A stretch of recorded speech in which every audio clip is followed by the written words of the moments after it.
So we're going to do this on a coaching format, and we're going to do a lot of questions, and we're going to come up. We're going to find the genius in the room. Everybody, please share. I've already said this once, but I want all of you to know. You're welcome to share. I want you to share. We want to gather what you know, okay? So 92%, 82% of the workforce, which I have been in not more than the faith-based world, but I have been in that world, they say they prefer to have a mentor. 82%. And I tend to think, I didn't look it up yesterday, but I tend to think the faith-based world will be the same. So what do you think that is opposed to? A mentor versus what, would you say? Critic. What did you say? A critic. A critic, certainly. Yeah. And on your own. Being on your own. You know, first. Certainly. How many of you have taken a job and you felt like you were on your own? Yeah, that's a tough place to be, isn't it? And I think sometimes in the church world, we get saved and we're on our own. Or we've left people to be on their own. And we just need to partner with them. Whatever that looks like, we need to partner with them. I would like to know who mentored and taught you. Can you think about that for a minute? Who has been a mentor? Not that maybe not one, but maybe many. Who mentored? Yes, sir. Well, no, other than my parents. Yes. You know, growing up, they mentored and taught me. Yes. My mother and my father. But also pastors that I've been exposed to over the years. I've been part of several different churches, several different denominations. And this is the third. They mentored me. Co-workers. Yes. Mentored me. Yes. Some of my best friends. What stood out that you remember the most from them mentoring you? What is something you really carry with you? What kind of person were they? Well, what stood out to me was that by one person I can't remember, with my hypocriticity. And she things that she placed in my heart and my mind was number one, diligence. Okay. Working hard. Okay. Go ahead. Yeah, she also placed my mind hard giving. You know, I give. Creativity. Who has decent penmanship here? Oh, me. Somebody want to write on the board for me so I don't have to keep turning my back. Yeah, please. Do you mind? I fancy your tag. Do you mind doing it for me? We believe in you. We believe in you. You can do it. Yeah, you can do it. Would you like a mentor in writing on the board? We're just going to gather some words that were helpful in our mentorship, okay? And we're going to put together a thing that, maybe we could even all take a picture of it before we leave, of how to be a mentor and maybe what is important about mentorship, okay? Giving back. Giving back. Good. Being a good listener. Being a good listener, for sure. I went towards like non-judgmental. Non-judgmental. Perfect. Yeah. Encouragers. Encouragers. Yeah. Something. Yeah. Sidian. Support. Yes, support. Push me a little. Okay. What would be one word we could use for that? Push me a little. Push me. Not challenge. That's good. Say it again. Challenge. That's good. Pushy. Pushy. Well, something else. Teacher. Yes. Teaching. Inspiring. Come. Say loving rebuke. Oh, okay. Loving rebuke. That's a big word. So we hadn't had most of that. Loving rebuke. It's usually just rebuke. Encouragement. Encouragement. I think the loving might be the key in that one. Yeah. Lead by example. Oh, yeah. Lead by example. Bendable. Unbendable. Undependable. I have hearing aids, people. I need to turn them up. Dependable. What was the word? Unoffendable. I thought you said undefendable. Dependable's a good word. Available. Compassion, available, really good. Yeah. One of my favorites is follow-up. Oh, yeah. I use that a lot. Follow up. Teams of Have any of you in here ever had someone who has journeyed with you to the end of something? It's like they stuck with you. I think that is a really important thing that we don't see a whole lot of. We stay with them till we see it all the way through. Something else? Intentional. Good. Some are still mentored today. Yes. They're always learning, probably. Yeah, that's so wonderful. Alexia is in this room. Oh, tell us who it is. Point him out because we don't know. I'd be honored to. Let's see. Pastor Baxford. Oh, that's awesome. Was he loving in his rebuke? That I is a teaching. Perfect answer. Yes. I love it. Yes. So good. What caused you to listen to them? Respect. So this is going to be in another kind of, well, if I can do a lot of space. I didn't give her much direction, but You didn't believe it. I got it. okay. Desperation. Desperation. Necessity. Necessity. They didn't go away. It didn't go away. They didn't decisions. They kept accurate to a metrical. Oh, they were consistently, Dependable. dependable. Good. Their success. Success.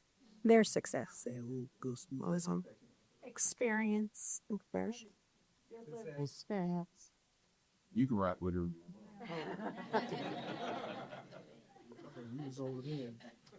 There has to be a reason why we let people speak into our life, right? Because of trust.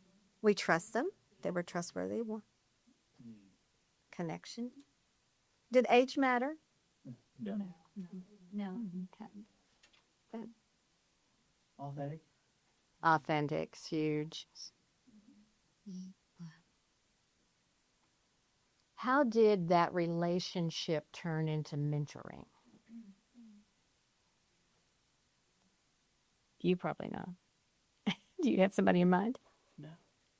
Well, I was mentored first by my mother, Mark. It was the mother of 10 children. I'm married to the oldest of those 10 children and came from a family of 2. So it turned into mentoring because I didn't know how to do big. And I didn't know how to do God with. And so that it turned into mentoring because I needed her and she attacked her. Yes. So need and pain, maybe, even? I've heard some people say pain is what? Availability. Yeah. Sure. Anything else about what really caused you to listen, or what caused it to turn into mentoring? Was it a formal thing that you said? Was it a formal thing that you just said, I want my mother-in-law? Would you mentor me? Did you use those words or disciple me? I think I did. I think That's awesome. I did use those words at that time, and I was like a blank chalkboard. Yeah. It's not. I mean, I knew nothing. No, I don't think at that time. I mean, I don't always know anything now either. But Oh, you know what I mean. I was just a blank slate, ready to be written on. yeah. And So because I know Sue Addington, she is a wonderful mentor as well, and you have passed that along. When did that start taking place in your life? Actually, it happened when I had some margin. I felt like I had assignments along the way that didn't include mentoring, but margin happened when my kids got into grade school, and was kind of surprised that some younger women wanted to spend time with me. The time was right. And so it happened organic. Yes. Okay. That's good. It happened very naturally. Yeah. And because you had been mentored, did you feel like it had prepared you for what you were doing a bit? this. Although I don't know if this is the situation with others, but I was mentored in a particular way. I couldn't be the same kind of mentor that she was because we have different personalities. I had to learn what mine and she strengths were and how I would do it just differently than her. And that took time for me to have confidence and know what I really did have to give as a mentor, what it looked like. Good. And everyone kind of needs something different, right? Sometimes at different phases of our life, maybe the need. Yes, sir. But every time God has brought me to a new level of ministry or a new level of a walk in Him in His life, He's always brought a mentor for me in that area. And it wasn't that anything that I had to seek out. It was just me recognizing who that was. And God's always, no matter what level I've been at, God's always had someone there to be a mentor for. So maybe you expected that to come, or you were open. You had eyes to see them around you. Yeah. For us, one of the ways that happened for us early on, of course, we were wrecked. And You were a wreck. We were a wreck and we came to Jesus. But we had a couple in the church, and he was a Methodist pastor that got filled with the Holy Spirit. Wasn't a Methodist pastor anymore. But at 35, he had a stroke that left him paralyzed on one side of his body. And they had us over for dinner one night, and just in my heart, I said, I want my Holly to feel like that. Wow. So it was more not like a coaching thing or a mentoring thing. It was more like just to watch and follow. Yeah. You know, that And to be with. right. Just Yeah. keep person. More caught than taught, Yeah. actually. You know what I mean? You just all that peace you didn't have. And their family was just beautiful because Wick is, disabled. And, but his wife never complained. His kids never complained. The kids were teenagers. Their rooms were clean. That's a miracle. And and this was just this beautiful love in a house that we had never known because our house was chaos, Oh. And so we identified that we needed that. And he's hard hanging out with them. And they mentored us that way, so. That is powerful. I like that. Ours was a little different because we were in the military and our upbringing was not conducive to raising children well. So we learned from books. Gary Smallman, Dr. Dotson. And then because we were moving every 2 to 3 years and we were in there for 30-some years, 3 years, we didn't have stability in the church. So I think after a while, we began to choose people. Yeah. And Army is really good about giving me classes. Yeah, that's So good. for classes, and then we had to look for whiter people that look happy. That's awesome. I would also add that I wish I could be a spiritual reveal there, but I'll say it this way: I chose my mentors Okay. because when you get moved every 2 or 3 years, you quickly begin to see who you want to follow, who you want to learn. So it wasn't let me have a discussion and would you be my mentor? No, but to this day, most of them don't know yet. Yeah. Okay. It's cozy. I know for me, when we started the church in 2000, I think mine was a lot. We don't have it up there. It didn't maybe not see it, but it was out of ignorance for me because I didn't know. I mean, where I learned, we go know. And I remember talking to both Kemp Hole and I'd heard him on the radio too. And I just made an appointment with him one day and told him I have no idea what I'm doing. I've only been preaching 6 months and I will pastor a church. Wow. Now, I've been in church my whole life, but I was saved when I was 40. I knew how church should not be. Okay. I knew what not to do, but I didn't know what. Yeah. And because of Steve Dixon and Kim Hola's, the Bible says a multitude of counselors' sake, I began to not necessarily see what they did as much as they tell me what to do, but who they were, how the humility they had, how they handle people and how they respond to people was something I hadn't seen. So I said, well, I'll go with you. He said, welcome your review. Thanks what he said. I never saw that as a kid. Wow. So when I met these two guys, there was something about it. There's greatness was to me. I saw that they didn't have, but I wanted to be like that. Well, there's something you saw. I think it was more of a being like them versus just letting them tell me what to do. Because once you have the same mindset, the same process, you think the same and make the same decisions. Yeah. I had a group of young women. I was 26 when we started the church, and Steve was 30, so we were young. But I had a group of college girls. They were freshmen, and they came to me and they said, would you mentor us? And I'm like, I'm just out of high school. That's what it felt like, I'm like, I don't know. Can I do this? So I started reading, because books, too, have been my mentors as well. Many, of course, people, but books have been probably my best mentors for me, and teachers for sure. And I'm like, can I do this? And one of the books I read said, you just have to be one lesson ahead of them. And I'm like, okay. Then it also said, because it was the teaching part that I was so worried about.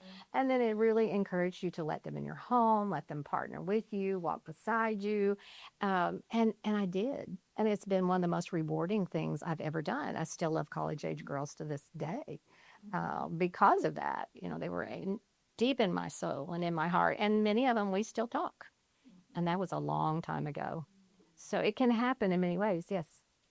Step comment. I think we all would have to agree that Jesus is our real mentor, because that prayer that I say quite often is, please continue to lead me, guide me, direct me, show me, encourage me.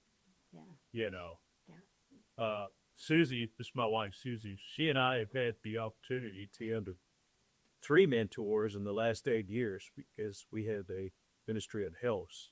We go to different churches and help. Okay. Until God says your season's over, and then we go help these other churches. We've had 3. So we've actually had 3 mentors. The key to someone mentoring me personally was I entered into a covenant relationship.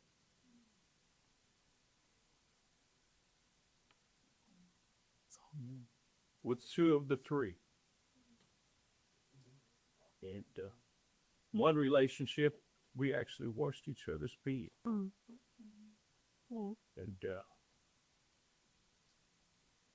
I still have one to Pastor Mags. I'm not trying to embarrass him today.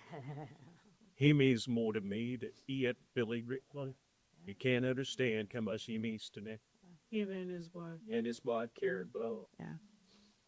So.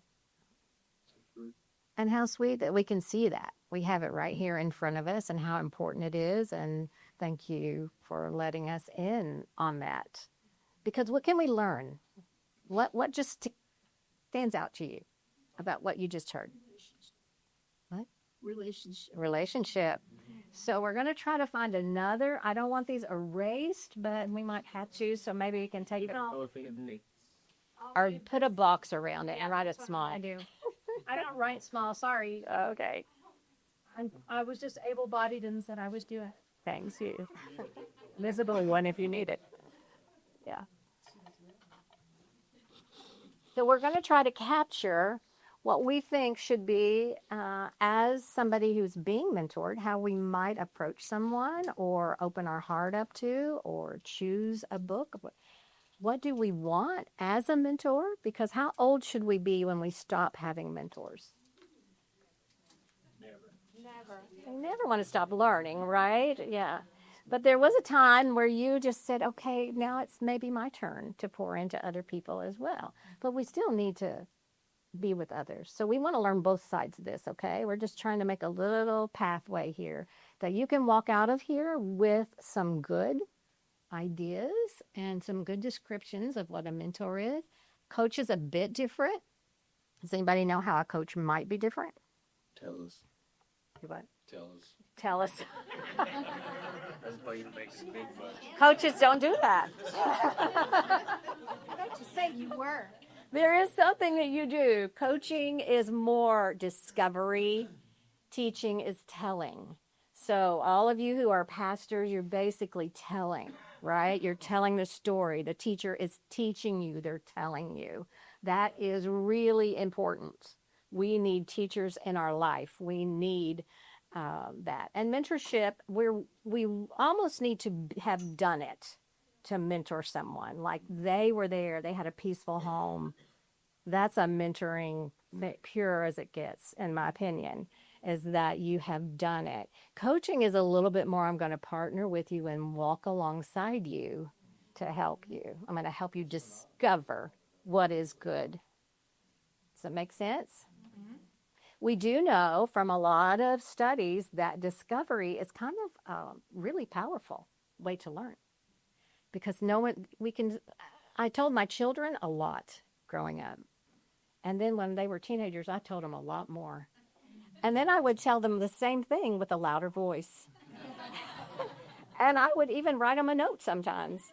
I tried everything. But I think what I missed, I should have listened more. I wish I would have listened. I wish I would have said, tell me, what do you think about this? Instead of me telling it to them over and over in a different way, in a different format. Does that make sense? Have any of you experienced that? So I think they all have their place, but listening is so important. It shows up in any time I teach, anytime I stand up, anytime I am exhorting anybody, or as a friendship. Listen, because listening is powerful. And there's a listen and there's a deep listening and all of it. Teachers listen. They listen to the Holy Spirit. They listen to the books they're reading and they teach and they deliver that way. It's just the mode of delivery. And does that make sense? You know, they come in different ways. And a coach is just helping you discover. So if you work with a coach, it depends on what kind of coach you work with. They're going to help you discover. They're rarely going to say, this is what you have to do. They might suggest it. They might say, hey, go look it up. It's much more powerful when I tell somebody, let's use a really broad thing, I want to lose 10 pounds. Okay, how many times have you tried to lose 10 pounds? Well, about 60, whatever. And I'm like, when were you successful? How could you find out more? I need you to do some research for me. So when you figure out how you want to lose 10 pounds, you own it. I could tell you, stop eating the sugar. Well, you kind of know that, but I could tell it to you 1,000 different ways, and it's something you already know. Makes sense? But when you discover it on your own, you're more likely to do it. The percentages are there. The studies are there. So use discovery when you get a chance to. So I would like to say maybe add a little bit of discovery into our mentoring and coaching. Yes. Cozy, what I found so interesting in the distinction here was to teach is actually less scary than to sit in an open-ended discussion with someone in a mentoring or a discovering mode. Because you teach, you prepare, you organize, you get your outline ready, you give it out. But to sit with someone who may ask you something you don't know, that's true, I found that to be very scary at first, because I felt like, good point, I wouldn't know what to say, or I wouldn't even know how to help and discover. Yeah. I think in a situation like that, though, is the best way to teach someone is to say, I don't know. Yes. Of course. So if we went to Kenya, and that was like one of the things we taught the Sunday school teachers is to say, I don't know. And they're like, we can't say that, we have to know. And it's like, like to say, I don't know. Yeah. But I'll find out. Yes. And I can help you find it. I will help you. I don't know that answer, but I will help you find it. Yeah. Is a great answer. I have This Cozy was actually coaching my husband and I, and we were trying to name our organization. And she just kept saying different things to us. And we went home one day, he's like, what is she really trying? I said, and finally I looked at him, I said, I think she wants to know what we're about. And when the next session we went and sat down with her, and he said, well, I'm Grace. And I said, I'm Truth. And she goes, there you go. And our name of our ministry is Grace and Truth International. And I didn't tell you to name it. No. They just figured it out, That's what I'm saying. She helped us discover what that was. And that's the beauty of a coaching situation. So we've got two things. And when they gave me the assignment yesterday, it's like coaching and mentoring. And so I can tell you a lot about coaching, but mentoring, I wanted to learn a whole lot about it from you too. And also coaching. I know. Okay, I have a question. Sure. Because I didn't, but she used to ask me. I couldn't because I was broken. And until I got healed, I didn't think I could get. So my question was, on what point and where do you go for help when people are talking to you about stuff? Where do you go, like, say they just confessed that they have alcoholism, or any. so at what point is it above you and where do you go? When you don't know, And where do you, I would think. do you have a set list of, I mean, I know I can go to Jose, I can go to my pastor. Right. But do you stop the relationship when you send them to somebody else, or how? I don't know. Are you speaking like as a coach or as a mentor? Tell me, what do you all think? Well, what we do is, what my pastor taught me is that they get nervous, you get nervous. And I tell everybody, like, I'm not a counselor. My job is to show you what the Bible speaks and help you walk through that. So it gets you connected with some counselors, and you keep walking them through that and push them to the counselor, and then keep trying to work through them with the Bible and show what the Bible says in those areas about forgiveness and strength and all that. But like if Well, spiritual formation, I don't have a problem. Right. One that starts going into practical things, then yeah, we have connections, Perfect answer. different counseling. It just is just trying to get it. They start getting nervous just because what. So I actually went to school for counseling, and they said you need to be very careful because a pastor should not be a counselor, because someone who, and basically what it comes down to is someone comes and every time it's ever happened to us, they leave the church. If they come and they vomit on you, in counseling, they need to vomit all of it out. But once they vomit out, they don't want to see the person again. And then they'll leave. So it's better for them to say, no, go vomit on a counselor and now come back here.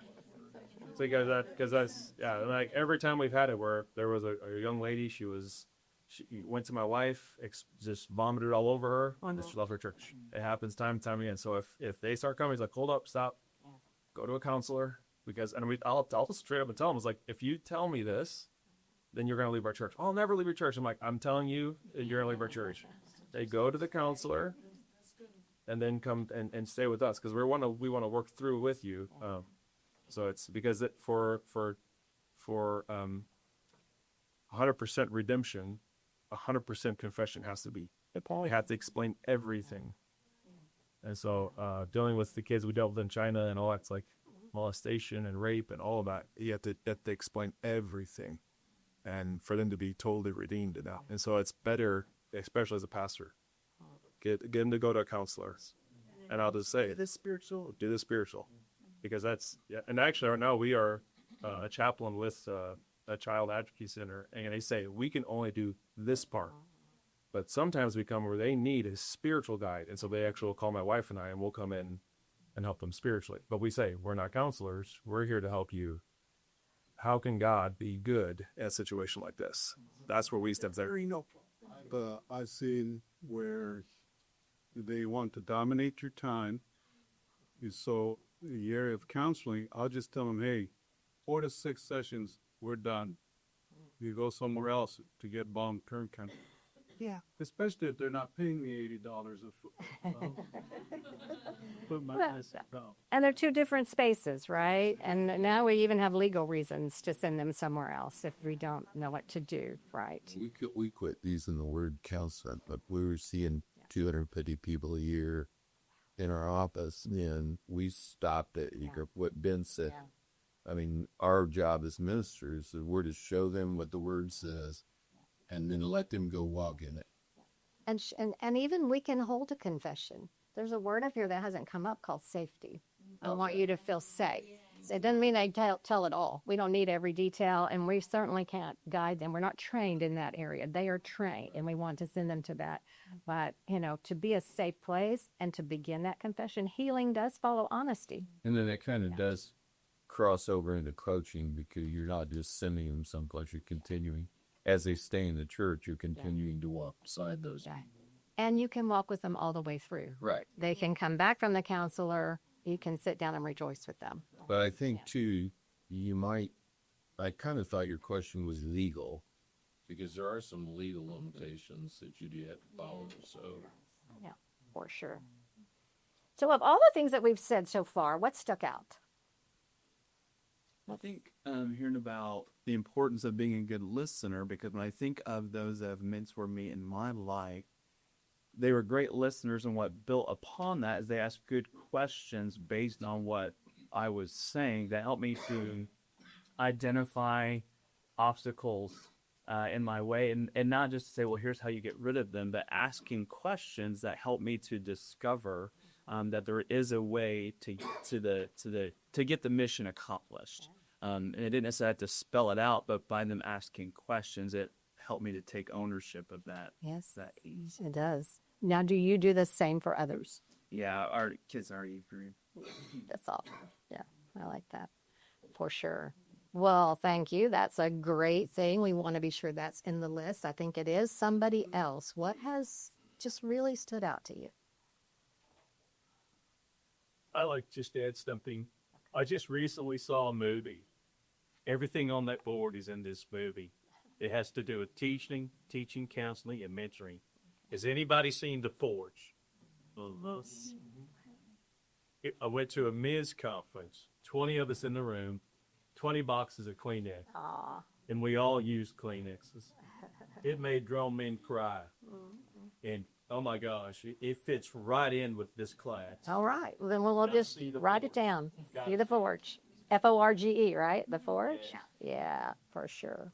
So the scripture that came to my mind, we've got many. We have many biblical examples. Name a few really quickly. The biblical examples that you know of mentoring, maybe even taking on a coaching stage. Elijah and Elisha. Who else? Moses and Venus cries and fires. Jesus and the disciples. And Paul and Timothy. It must have been Thomas and Mark, because Paul didn't want Mark to go with him. They split, but later on, Paul said, "Bring Mark." John Mark, he's going to be used for my mission. Somebody mentored Mark in your way to be used for football. How about that? So we did you, but we can't. Sometimes when people don't, they don't fit where we are in that. We kind of push them to the side. Now, no, got to give them time to grow because it's time and they be useful to us. Yeah, for sure. And Rose and Timothy. Yeah, that would. yeah, Lois and Timothy. I like that. Yeah, it's pretty cool. Yeah. Do you, oh, Esther and Mordecai, for sure. So it's going on all around us. We know it's biblical. What do you have to do? Like, what's required? I think it's simple. Follow me as I follow Christ. Sure.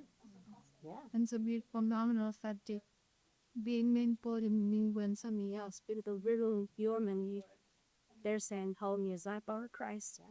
Okay, I'm coming along your journey, and as everyone else came behind you, you say, follow me as I follow Christ, and don't have my and I wrote, just follow me as I follow Christ. And I love that about you, Dana, because I've watched that happen in your life. And literally, it's just so sweet. If you knew her story, and probably if I knew all your stories in here, how sweet it would be and how important this really is.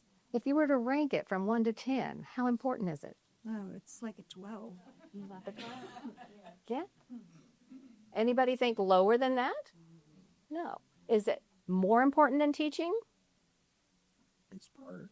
His application is Part of it. Yeah. It's the application of the teaching. Or yes. Cast and teach. Yeah. Live life. Yeah. They're both important.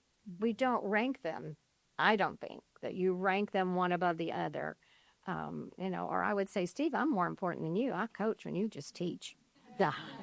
I'm just kidding. You can see we have a running joke. One of the things that we have learned is that there's more than one right way. That's right. Sometimes. So I will aggravate him by going home a different way when I drive.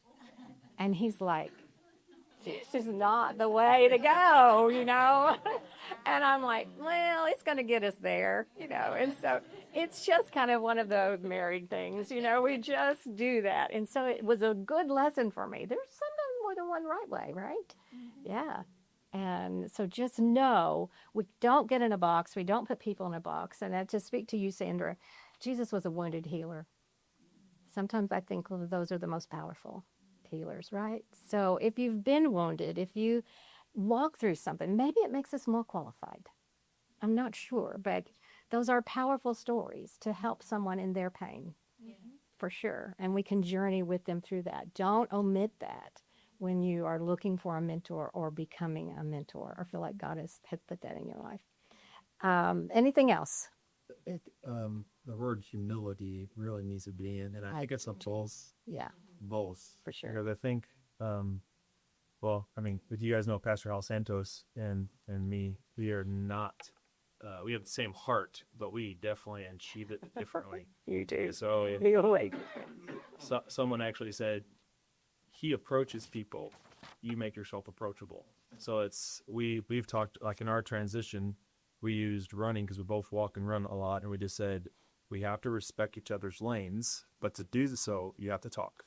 And so I have to speak in a very humble way. He has to listen in a very humble way. Sure. He has to speak in a very humble way, and I have to listen in a very humble way. And if we're not willing to do that, we might as well just quit running. Good. You know, I was thinking about a teacher. We look up to a teacher because of what they know. We look up to a coach because of what they've done and what they could do. But we look up to a mentor because of what they are and who they are. So the integrity, the humility, all of those things are important when we're looking for a mentor or being a mentor. Can you see anything else up here that's not here? And I was just going to add one more thing. Okay. I see up there. And that was, I think, again, it's a simple, obvious thing that we might all be thinking, but when you say it out loud, what you find in mentor, it's because you want to be more like them. You and you don't necessarily have to come out and say like, hey, will you mentor me in this? You just say, yeah, I really just like the seat that you do. I just want to sit down and help people who are she kind of do this thing, right? Like, so for me personally, I'll share a little bit. I didn't grow up in church, and so for me, how to get you the face is like, will someone teach me how to do this Jesus thing? Went over. I don't know, like what's allowed, what's not allowed, like what, like I don't know what I'm doing, and so I think that is just something really beautiful. So I found people that knew either Saki had evidently been here, and I wrote it more. I was craving that. Okay, I minister around myself these people who know Jesus, they're Jesus. Suck it up, suck y'all up. And then now I get the privilege and the honor to take it and pass it off. It is, yeah. And that's really important to you because you've said it both times you've talked. And you know, people will tell us what they need. If we will listen, they will tell us every pastor, probably anybody who speaks in here, there's probably one thing that comes out in every sermon. Yep. Somewhere is going to creep in. What's yours? Showing up. Absolutely, it is. Yeah. The word is probably imitated. CD. Okay. Yeah. Like we would say, where days you were, you like to. Yeah. What do you have? Can you think of one, sis? Because you teach a broad range of things. So something that is, we're doing so many questions revolving around. Tell me the question. That's okay. Is there one thing that almost shows up in every lesson you teach? Like if you were to come and you were with me and we just even started talking and I had a problem, kind of what would pour out of you for me? I think it's changed over time. I think now when I hear myself saying his, communicating his voice. Yeah. And that comes up. Kirkle and Yes. Yeah. So pay attention to that because it's really interesting to see and how you can expand it. And is it 12:15 we get out of here? That's pretty much. Okay. All right, I'll let you out a little early. Somebody was. I think would be is take a chance. I had Miss Simmons as our history teacher, and I was barely a Sioux student, and she had her advanced class, and I went and asked if I could join it, and she said she would just because they had a good attitude. And I got to win her, and I found out that advanced classes are fun. And so for me, it's like when people talk to me, it's like faith it. Try something that you don't think you can do and do it. Just see if it works out. To me, it's like when I've stepped out of my comfort zone and done something different in parts of the Lord. I didn't even know I was trusting the Lord at the beginning of the sentence, again later. But it was like, if somebody sees something in somebody, I love that. It's a good thing they spoke up, right? Well, she wrote me, Jake, and they don't. That's so, Studying. that's so cool. Yeah. Yeah, you asked for one very, I don't think I see it there.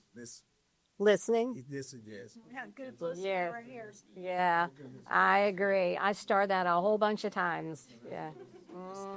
Never remember. Yeah, I do. I do too. I had one girl that wouldn't talk. Me. Oh, yeah. So I had to come up with an idea that would give for the freedom card or and it took a while. Yeah.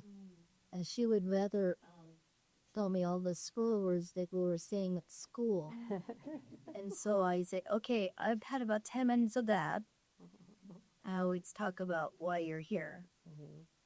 And she didn't want to be there. Yeah. And so I had come up with a creative way to get from that ceiling to this space and then to be able to talk. And, of course, the listener. Yes.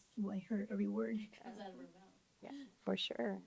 There is a great phrase, and you talked about asking questions, and sometimes your mind is like, I need another question, so you can't listen to them. I'm like, when I'm thinking, I'm not listening, right? So you really have to hold that space for people. You have to be intentional, and sometimes it's like, what is the question? Sometimes the best question is, what else? Tell me more. Tell me more. And then they give you just a tad bit more. Tell me more. Yeah. I know Loving Rebuke is up there, but Love should be up there also. I agree. Yeah. That's my notes. We're getting them all done. Tell me why. Tell me more. People need to know, because when they're suffering with something, they come into you and they want a mentor, or they want to know how. You need to be able to show them love, and you're not necessarily wrong, but maybe you need to lean toward this. Yeah. So, but that's what you wanted us to do. I agree. I have here, love them, help them love themselves, to love others, to love the world, to love the work they've been called to.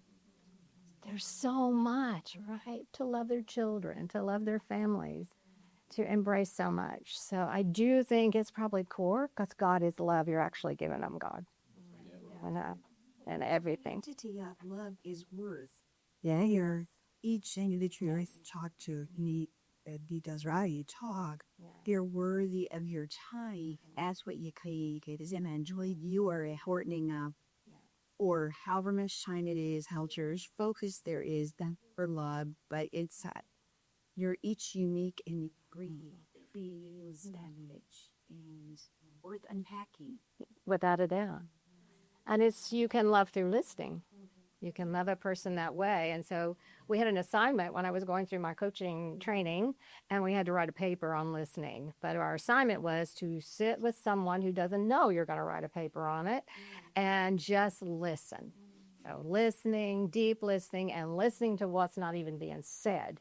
So those were like, oh, I got to learn this. This was kind of difficult at times for me, one of my hardest ones, other than I thought I was supposed to tell everything. And that was a big learning for me in coaching, too, because I was supposed to have the answer, but a big learning. So I sat there, I got on a plane, and the plane was delayed. We were on the tarmac. And so I'm like, well, here we are. And I was sitting next to this beautiful woman, and Was it my wife? it wasn't your wife. She was black. She was a beautiful black woman. She had this powerful presence about her. And I knew she was going somewhere. I just couldn't, we were on a plane. So all of a sudden, she just said something. And you know how a conversation can get started. We're stuck on the tarmac. But I knew she wanted to talk. So I just listened. And before we finished that conversation, she had told me about her children. She'd told me what her pain was at that moment. She'd given me her phone number. It was so precious. I cannot tell you. I remember to this day, that had to be over 20 years ago when I did that assignment. And I remember the last words of the paper I had to write because I don't like to write papers, but I had to get through this soul training. And I said, I have just learned how to love someone through listening. And it was like, wow, I don't have to have, listening is an action, right? And so we can love our husbands. I did it with my husband. I just got off the plane. He picked me up in Little Rock, and I thought, I'm just going to listen to him. And he just talked, and he's a verbal processor. And before you know it, he was crying. I had not interjected my thoughts into it. I listened to his. I didn't just take it and run with it. I really honored what was inside him. And I do believe that we can use that at any time we're with anybody. No, you don't have to be well qualified in the subject you're talking about, but you can figure out how to help them. You can help them find the answers, but you can hold the space for them while they do, and you can be safe. And I think it's so, so important to do that. I do believe to look what they're doing right. We often are looking for what they're doing wrong, right? Especially, but look for what they're doing right. We know that brings about a lot of things. Stay open-hearted. Keep your heart open. How easy it is when someone doesn't agree with me. I just want to close my heart down and say, you're so wrong. But stay open-hearted. It'll be amazing what will come. Love them and help them love themselves. Help them love the work they're called to do. And the simplest one of all, you have to be willing to be engaged with someone who's different than you. Maybe younger. You got to be able to do it. You be willing to give that amount of time. Some people don't want to be with people who are not their age, right? But maybe we should put ourselves. So I would like for you to think about who you might, just what God might say to you about possibly opening yourself up to some different kind of mentorship, maybe with a little bit different twist on it. You know, it comes in different forms. This new generation, they're digital natives. They want you to engage with them in something that I have to really learn. I've had to really figure it out. I'm like, what is that? You know, I didn't know that was even a thing. But Pain is my fluid. yeah. It's time. Well, there's so many ways to communicate now. But we do know that that's how they've been communicating since they were born. A digital native has never not had a computer. My kids had both. They're in that, you know, we still remember the startup little guy that had to run across to give you AOL. And you had to wait 15 minutes to get on. But that was the process, right? So be open to doing something different, for sure. You said something just a second ago, and I just want to highlight this. You said, Either listening to the word and not they said. As a child back in your question about which one of your core phrases, with Amberly as my witness, because we both really did at this. I'll wait. I'll wait. Well, yeah. Yeah. You did that? Mm-hmm. Yeah. Yeah. And that's good. Sometimes people just won't. Some of my clients who are the most introverted and rarely talk in a group, they talk nonstop when they're listened to. You can't imagine what they'll pour out. And people are like, they talk? Yeah, if you'll listen. But, you know, some people's personality is they want to get it right before they speak. So the person who's a little bit maybe windier or aggressive, they just want to talk over you because they're uncomfortable with silence. So you've got a thought in your head and you're trying to get it right. And then all of a sudden, I butt in and I want to offer it because I don't want anybody to feel uncomfortable. I don't want dead space. But good, dead space is not bad. an important part of mentorship is talk about what you see.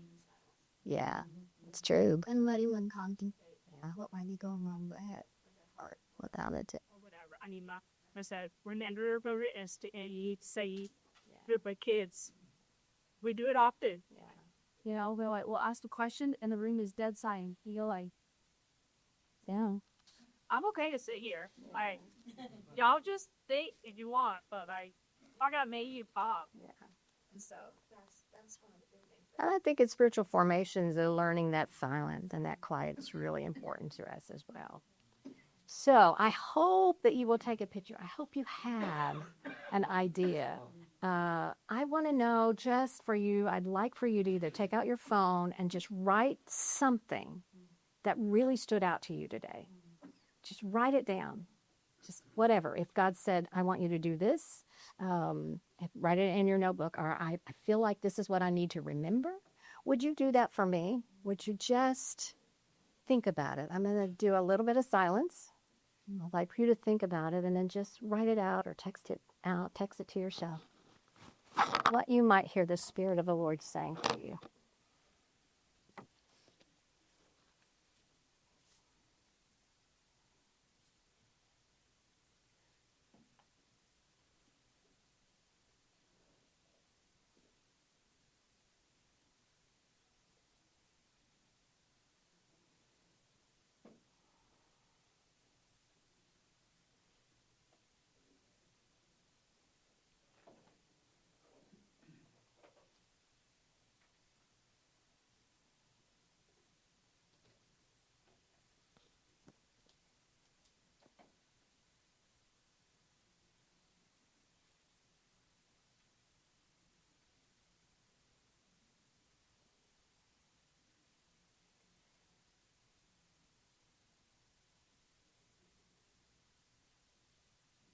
So now I'd like you to turn that to the person next to you, somebody, and tell them what it was. Why would you do that? Just tell them.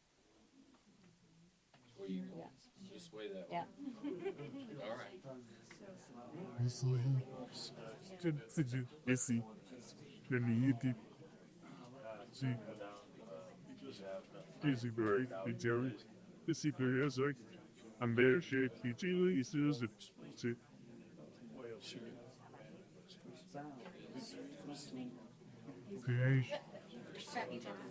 You really have. I'm going to get to practice it now. Kids, I'm back.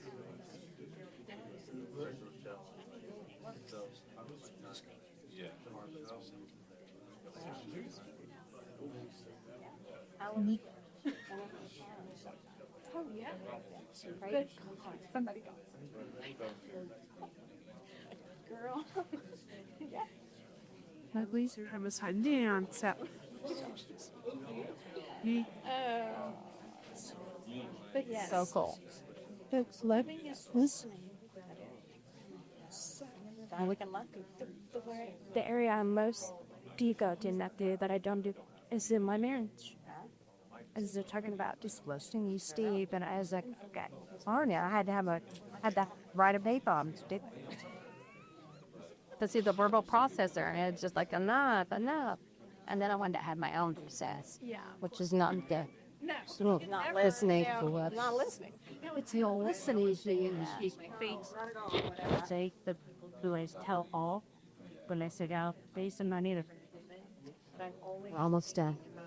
Thank you for coming. Just me. So I love the buzz in the room when you get to do this. And I would like to hear some of the best things that are going on. Because, we've just got one more we got to do. I'm just trying to keep us on task, even though they didn't downstairs, right? They went in my time for sure. So I hope that you will take something with you for sure, and that you've learned something. I love it. No, you're fine. Yeah. We all want to be heard, don't we? Yeah, for sure. For sure. So I have one thing I want to leave you with, and this just comes up in my life all the time. It's kind of one of my messages, but just if you will listen just for a second or two. The characteristic of the blessed ones is that wherever they go, they speak blessing. Now, do we all feel like we're the blessed ones, really? We're here in this world right here. It's easy to bless others, to speak good things about them, to call forth their beauty and truth when you yourself are in touch with your own blessedness. The blessed one always blesses people and wants to be blessed. No one is brought to life through curses, gossip, accusation, or blaming. There's a lot of that taking place all around us all the time. And it calls forth what? Only darkness, destruction, and death. As the blessed ones, we can walk through this world offering blessings. We have so much power. We can really give life, or we can cause someone to go to destruction with our mouth. And it feels like it's just running rampant now. But know that you can just stop and bless each other. Bless the person you're going to mentor. Be sure they leave with a blessing. Be sure they leave with an encouragement. But let's go through the world blessing each other if we can. Thank you guys for being here. This is so cool. Y'all were here. So